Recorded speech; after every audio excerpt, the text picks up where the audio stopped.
Hi friends, dealing with people is probably the biggest problem you face, especially if you are in business.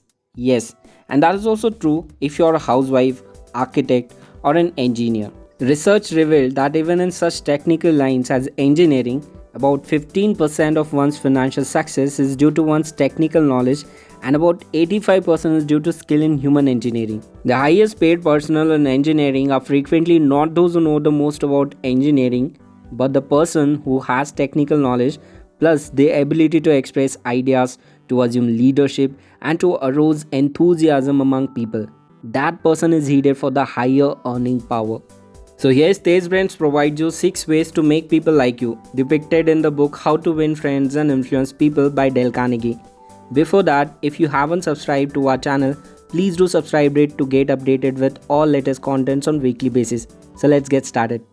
The first principle is become genuinely interested in other people. Yes, you can make more friends in 2 months by becoming interested in other people than you can in 2 years by trying to get other people interested in you. Let me repeat that. You can make more friends in 2 months by becoming interested in other people than you can in 2 years by trying to get other people interested in you. People are not interested in you. They are not interested in me. They are interested in themselves. Morning, noon, and after dinner. The New York Telephone Company made a detailed study of telephone conversations to find out which word is the most frequently used. You have guessed it. It is the personal pronoun I, I. It was used 3,900 times in 500 telephone conversations. Well, when you see a group photograph that you are in, whose picture do you look first? So what exactly we have to do when we say genuine interest? Well, put ourselves out to do things for other people. Things that require time, energy, unselfishness, and thoughtfulness. If we want to make friends, let's greet people with animation and enthusiasm. When somebody calls you on the phone, use the same psychology. Say hello in tones that bespeak how pleased you are to have the person call. Many companies train their telephone operators to greet all callers in a tone of voice that radiates interest and enthusiasm. The caller feels the company is concerned about them. Let's remember that when we answer telephone tomorrow. Showing a genuine interest in other not only wins friends for you, but may develop in its customers a loyalty to your company. Now let's know about second principle. The expression one wears on one's face is far more important than the clothes one wears on one's back. I'm talking about smile. Actions speak louder than words, and a smile says, I like you. You make me happy. I'm glad to see you. That is why dogs make such a hit. They are so glad to see us that they almost jumped out of their skins. So naturally, we are glad to see them.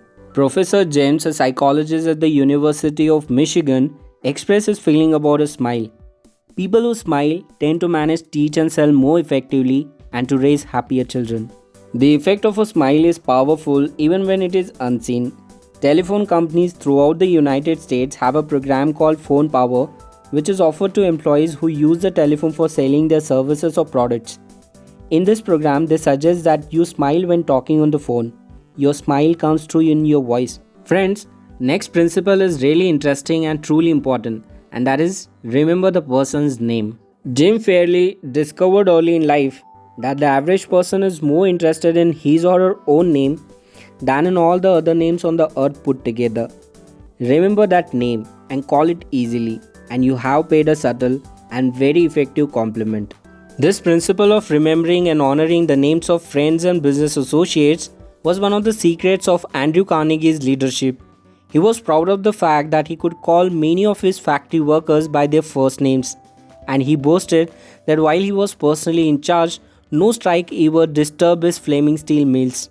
Most people don't remember names for the simple reason that they don't take the time and energy necessary to concentrate and repeat the names in their minds.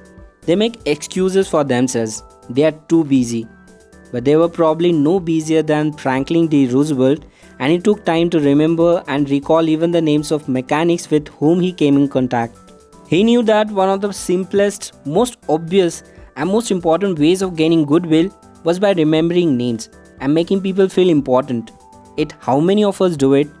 Half the time we are introduced to a stranger, we chat a few minutes and can't even remember his or her name by the time we say goodbye. Friends, The importance of remembering and using names is not just the prerogative of kings and corporate executives, it works for all of us. So remember that a person's name is to that person the sweetest and most important sound in any language.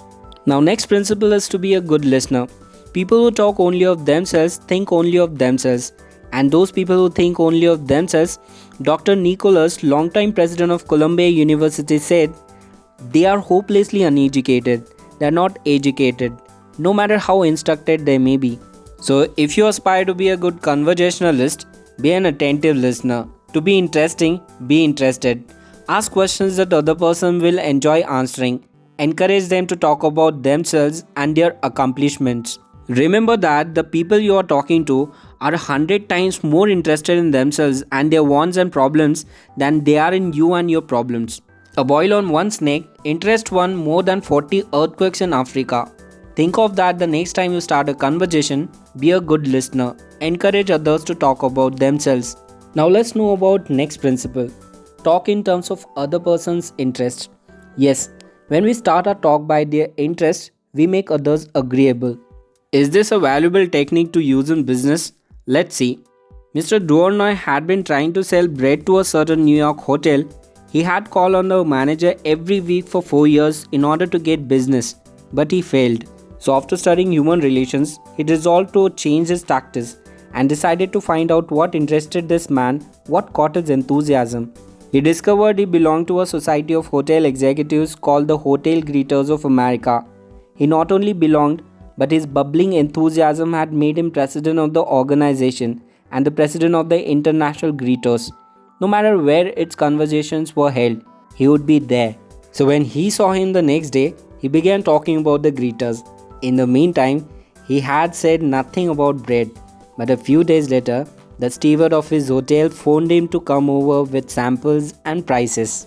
Think of it, he had been drumming at that man for 4 years, trying to get his business, and it'd still be drumming at him if he hadn't finally taken the trouble to find out what he was interested in and what he enjoyed talking about.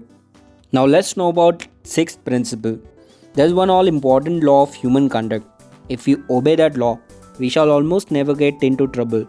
In fact, that law, if obeyed, will bring us countless friends and constant happiness. But the very instant we break the law, we shall get into endless troubles. And the law is, always make the other person feel important. The deepest principle in human nature is the craving to be appreciated. It is this urge that differentiates us from the animals. It is this urge that has been responsible for civilization itself. You want the approval of those with whom you come in contact. You want recognition of your true worth. You want a feeling that you are important in your little world. You don't want to listen to cheap, insincere flattery, but you do crave sincere appreciation. So let's obey the golden rule and give unto others what we would have others give unto us. Friends, that's all about what exactly we have to do to make people like you. From the book How to Win Friends and Influence People by Dale Carnegie. Please hit the like button if you really feel this video pushed you a little ahead, and share this with your dear one. Comment if you have any suggestion for our channel, and don't forget to subscribe for more such videos on weekly content. Thanks a lot.